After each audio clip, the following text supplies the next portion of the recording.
I've been doing something recently where I'm trying my best to hang out with my grandparents more. I think that's important for young people to do. I think young people should hang out with their grandparents as often as they can. But I'm gonna tell you why they don't. Because it's exhausting. It is. You learn things that you can't unlearn, okay? There's just knowledge being thrown at you that you're stuck with it forever, all right? Everything was going great. We were eating dinner. Everything was fine. And then my grandma broke out a scrapbook. And we're going through this scrapbook picture by picture. She was like, look, this is a picture of me with my first car. This is a picture of me at my first job. And then we got to a picture of her when she was in her mid-20s. My grandma was looking fine. Super fine, okay?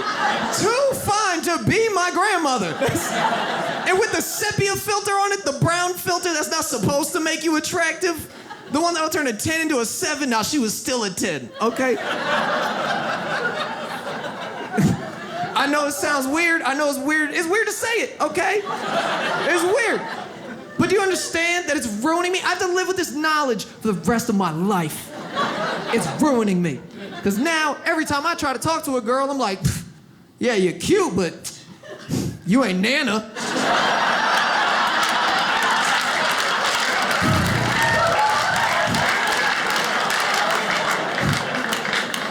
Like, yeah, I'm sure you have good qualities, Candace, but you can't make no snickerdoodle cookies. Your mac and cheese recipe has 1 cheese in it. Get out of here, rookie.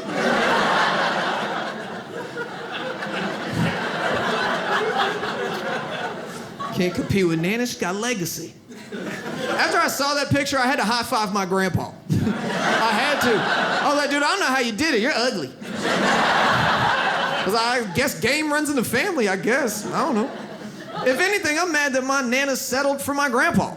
Yeah, she had all the qualities and attributes to be a gold digger, but no, she settled for love. This is dumb. Could have been rich. I could have had a rich grandpa, but nope, he's just a good one. This is dumb.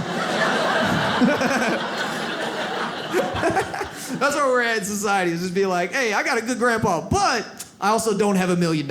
And one of those things buys me a boat. And the other one just gets me a really good thank you card. It's a good card. It ain't no boat.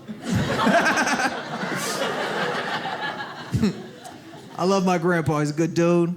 Every time I hang out with him, I learn something new about him and his life. It's very interesting to me.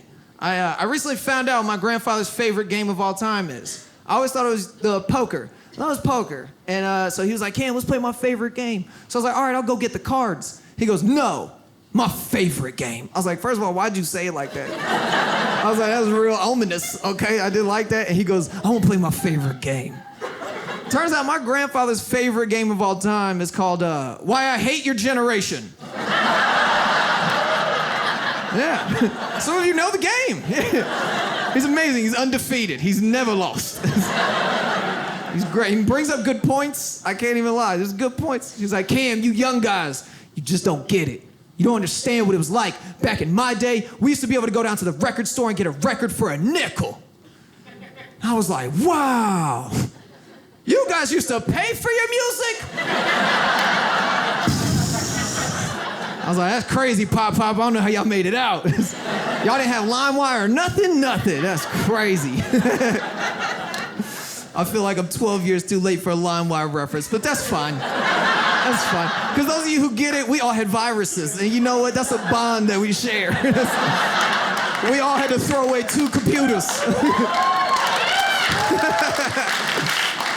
All because we wanted that Shania Twain album, you know? Ain't gonna impress me much. Why was it so good? Is this...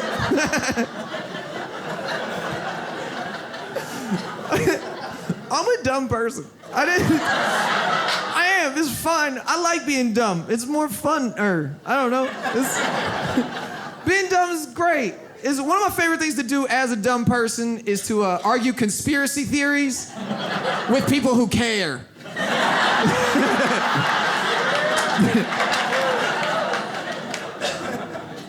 If you have 37 minutes to waste in a day, do it. It's the best.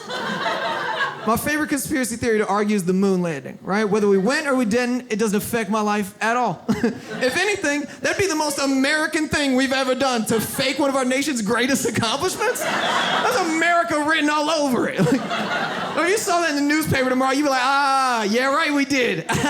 We tricked y'all for like 55 years, you bunch of bums. Like, see how far away the moon is? I don't have proof or anything factual to prove that we didn't go to the moon, but I do know this. One small step for man, one giant leap for mankind is a perfect quote. Front to back, you can't get better than that. And that's how I think Neil Armstrong didn't write it. I think he had a ghostwriter. Because nobody in this room right now could tell me another Neil Armstrong quote. That's not sketchy to y'all? He's a one-quote wonder? Nah. You don't just say one cool thing, you're like, cancel my interviews, baby. I said everything that needed to be said.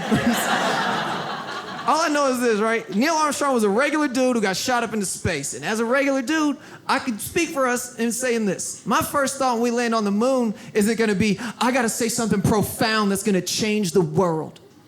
My first thought when we land on the moon, I'm gonna hop out.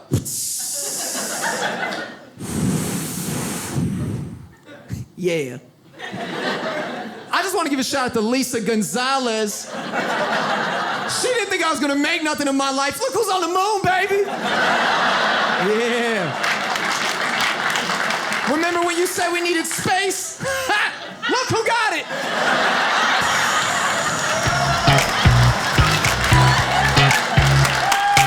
Local man robs Wendy's with alligator. We're the alligator boys now. And the lady, they sitting in the bank, she be going, Mom, Mom,